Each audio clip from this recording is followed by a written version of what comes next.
प्यारी बहनों, आज मैं तुम्हें मोहिनी एकादशी के व्रत की कथा सुनाती हूँ। मोहिनी एकादशी का व्रत बैसाख सुदी एकादशी को मनाया जाता है। इस दिन भगवान पुरुषोत्तम की पूजा की जाती है। भगवान पुरुषोत्तम की प्रतिमा को शुद्ध जल से स्नान कराकर अच्छे और शुद्ध वस्त्र पहनाने चाहिए। भगवान को ऊंचे आसन पर बैठाकर मधुर फलों का भोग लगाना चाहिए। तत्पश्चात धूप दीप प्रसाद चढ़ाकर घी का दीपक जलाकर आरती उतारनी चाहिए। भगवान की आरती उतारने के बाद उनका प्रसाद वितरण करना चाहिए।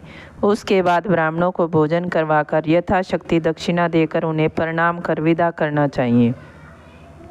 दिन में भगवान का भजन पूजन कीर्तन कर रात्रि को भगवान की मूर्ति के चरणों में ही शयन करना चाहिए। जो धर्मात्मा पुरुष नियम निष्ठा और भक्ति पूर्वक मोहिनी एकादशी का व्रत करते हैं, वे सब प्रकार के पापों से मुक्त होकर नश्वर शरीर त्यागने के बाद स्वर्गलोक को प्राप्त करते हैं।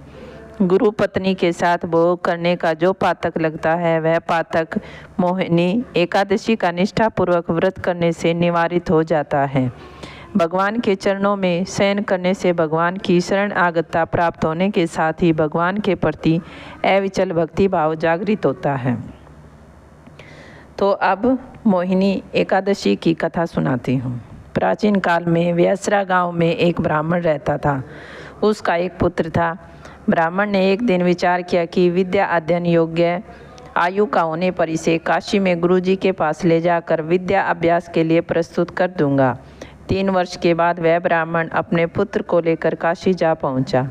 काशी पहुंचकर वह ब्राह्मण अपने कुल के घर पहुंचा और घर पहुंचकर दंडवत के बाद गुरुजी से कुशल समाचार पूछे और आने का अभिप्राय पूछा। इस पर ब्राह्मण ने विनम्र वाणी में निवेदन किया, हे गुरुदेव, मेरा यह पुत्र चंद्रपाल विद्या अध्ययन के योग्य आयु का हो गया है। इसे विद्या अध्ययन के लिए आपकी सेवा में ले आया हूँ। अब यह आपकी शरण में आ गया है, कृपया इसे शिक्षा दीजिए। तुम निश्चिंत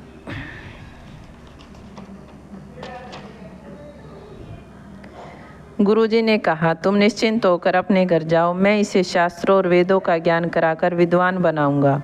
गुरु द्वारा आश्वासन पाकर ब्राह्मण प्रसन्न मन से अपने घर के लिए चल दिया। गुरुदेव के पास 14 वर्ष रहकर चंद्रपाल ने शास्त्रों वेदों की शिक्षा ग्रहण की। 15 वर्ष का होने के बाद चंद्रपाल एक पूर्ण युवक हो गया।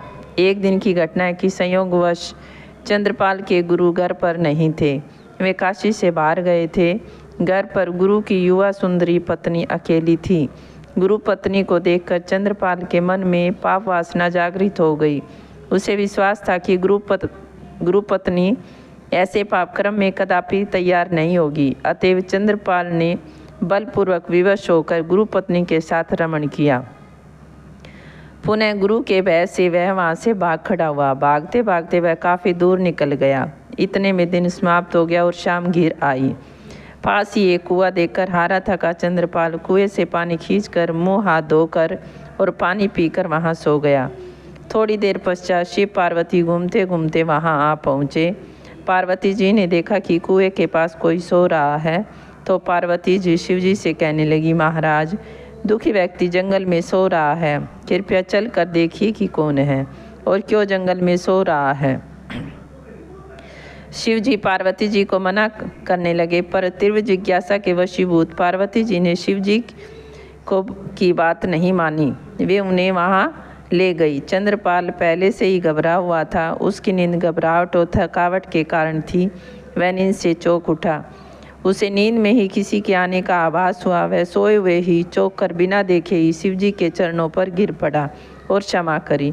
क्षमा करो कहकर रोने लगा। वह समझा कि उसके गुरु ने उसे पकड़ लिया। उसे रोता देखकर भगवान शंकर ने पूछा, तुमने क्या अनुचित कार्य किया है जो इतने भयभीत हो रहे हो? अभय होकर सत्य कहो, सत्य कहो, मैं शंकर हूँ।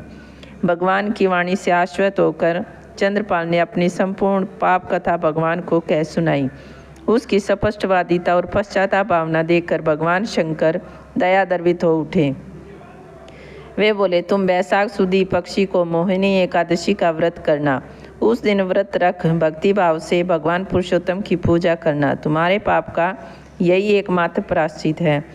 भगवान द्वारा इतना जान लेने के बाद जब मोहिनी एकादशी का व्रत आया, तब चंद्रपाल ने पूर्ण विधिवत रूप से पूर्ण उपवास किया। इस व्रत के प्रभाव से उसके संपूर्ण पापों का नाश हो गया। मृत्यु के बाद चंद्रपाल को स्वर्ग की प्राप्ति हुई। हे मोहिनी एकादशी माता, जैसे आपने उस चंद्रपाल का उद्धार किया, वैसे ही सबका उद्धार करना। अपने निष्काम भक्तों को प्रभु भक्ति और धर्म प्रेम देना। जय बोले।